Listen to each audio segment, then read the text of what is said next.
Hello! This week we are in London, UK. We have arrived from Zurich at the London City Airport, and that is the closest airport to the center of London. I'll post a link to the video in the comments. It has an amazing steep landing approach into London City Airport. If you are new to the channel, I'm Chris, a bit of an aviation geek that also loves to travel and also loves to travel with my wife. We have traveled a lot together, but also are starting to get a bit forgetful about all the places we have been. So a year ago I decided to video our trips and share them on YouTube for anybody that is interested. So let's get onto that London black cab and find the hotel. I must say I do think these London cabs are amazing. They are built for the purpose of moving people and their luggage, and they're just very well thought out. We are heading towards the Dixon Tower Bridge Hotel. It's an autograph collection hotel by Marriott. Autograph collections are about a tier down from Marriott's premium hotels like the Zurich Kloten and the St. Regis.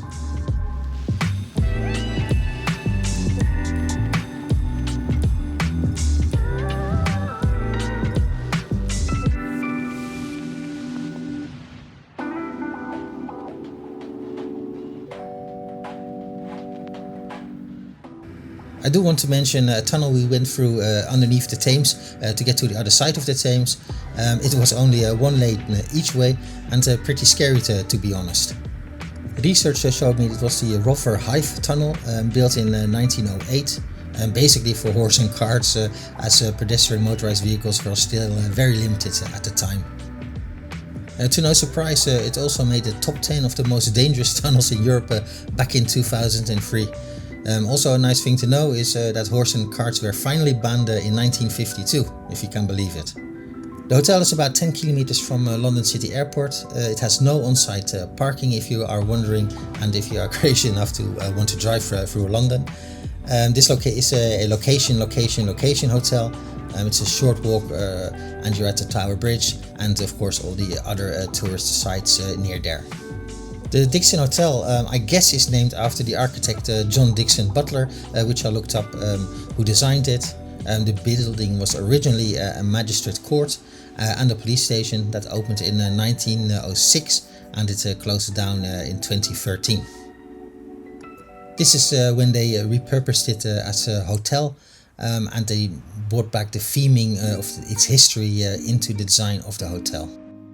Our room wasn't ready and that was okay. We left our luggage at reception and went had a coffee in the only restaurant the hotel has, and that is called Shakedown. The name was very apt as we actually felt a shakedown the next morning when we had breakfast there. We paid £14 for an Eggs Benedict, and that was basically a hard-boiled egg on a muffin, and it was so badly over poached it was really unedible. The coffee was okay, we had now, and we set off for a walk in the neighborhood. And what a neighborhood it is. Outside we were hit with a view of the Shard, that is the UK's tallest building at around 72 stories. Around the corner of that was the Tower Bridge, just one of the most famous tourist sites in the world. It was completed in 1894.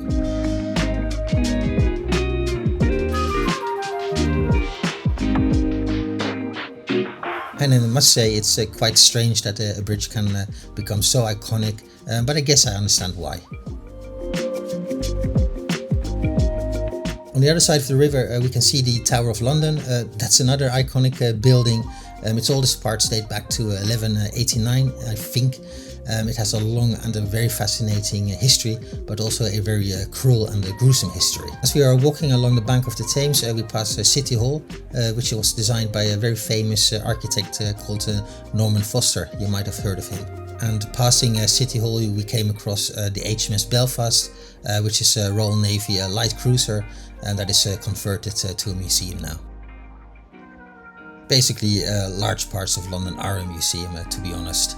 London is an amazing city, architecturally wise. You go from buildings from 1189 and just around the corner you're at a hyper-modern building. It's quite fascinating. It was close to Christmas when we were in London. All the decorations were out, as was there a Christmas market here along the banks of the Thames. We decided it was time to go back to the hotel and see if our room was ready, so we went through the Hayes Galleria and headed back towards the hotel. But on the way we found a store of interest for the Disney cruise passengers in the train station here.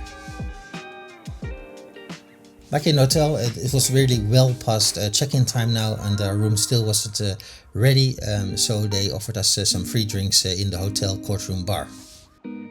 And the name isn't lying, it is actually a courtroom which has been repurposed towards the bar, and the bar itself is actually where the judge would sit.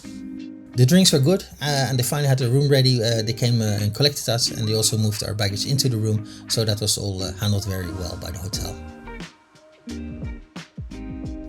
We booked a junior suite, which came in at £350 for each night, so not the cheapest room, but the hotel is very well located. The room's on the ground floor with lovely high ceilings, which I really like a lot. It was classed as a junior suite, but I do think it is much more a large room than a suite, to be honest.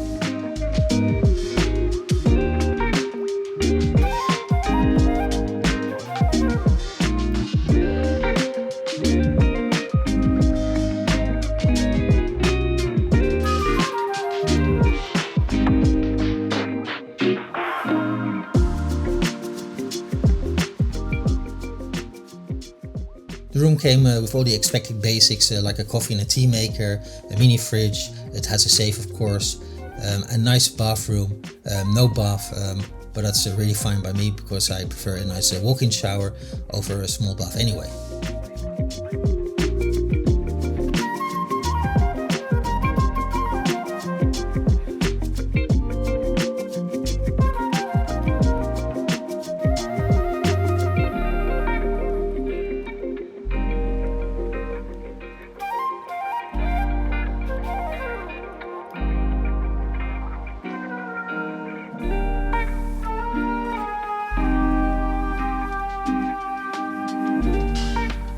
This is the distance to the bar from our room.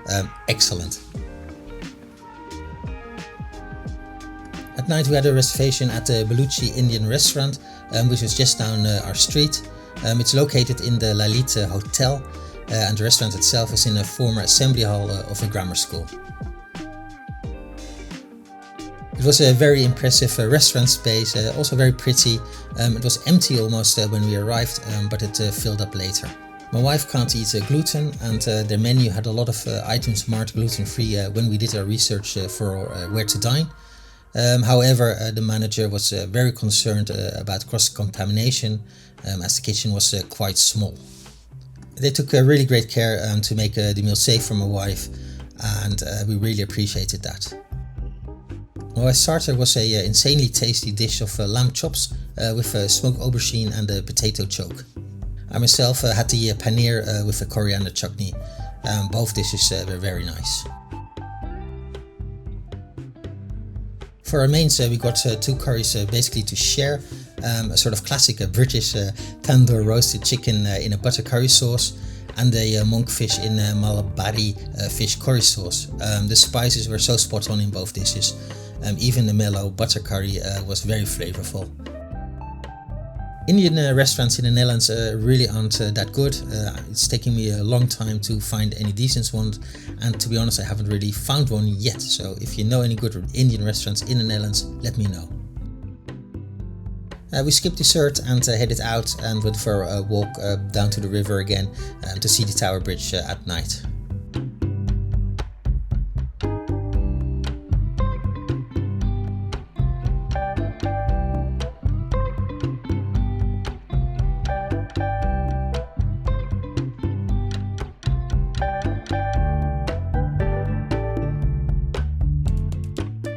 Today we had two things planned. One was the Gunpowder plot, which is an interactive experience near the tower, and we got tickets to visit the tower itself. The Gunpowder plot is basically an interactive story that takes you back to London in 1605 and tells the story of Guy Fawkes and his fellow plotters that were trying to blow up the Parliament at that time.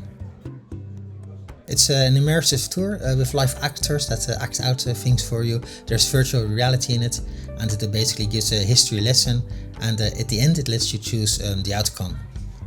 It was actually very good. The acting was great, but it's also a very heavy story, to be honest, much more heavy than I thought it would be for some sort of touristy experience, but it did do it very well. It has closed down now. At this time I have no idea if it's coming back or it's permanently closed down, so I would recommend it if it ever comes back. I was really feeling very bad at the end of the tour, as in sick. I was hit with just being very tired, so we had to cancel the Tower of London visit that we had planned to our disappointment, but also had to cancel our dinner plans at Gordon Ramsay's one Michelin starred restaurant called Petrus. I was really looking forward to it, but we had to cancel it. You do pay a fee of £120 per person when you make the reservation, which becomes non-refundable if you cancel within 72 hours before the start of the reservation. So we lost £240, which also didn't help.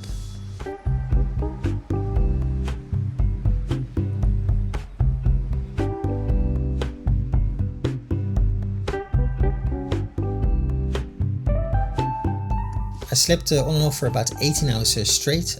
I still don't know what hit me that day, but yeah, if I needed to sleep, I needed to sleep. I was feeling much better the next day, but we were moving hotels. We were leaving the Dixon and moving up even closer to the center of London.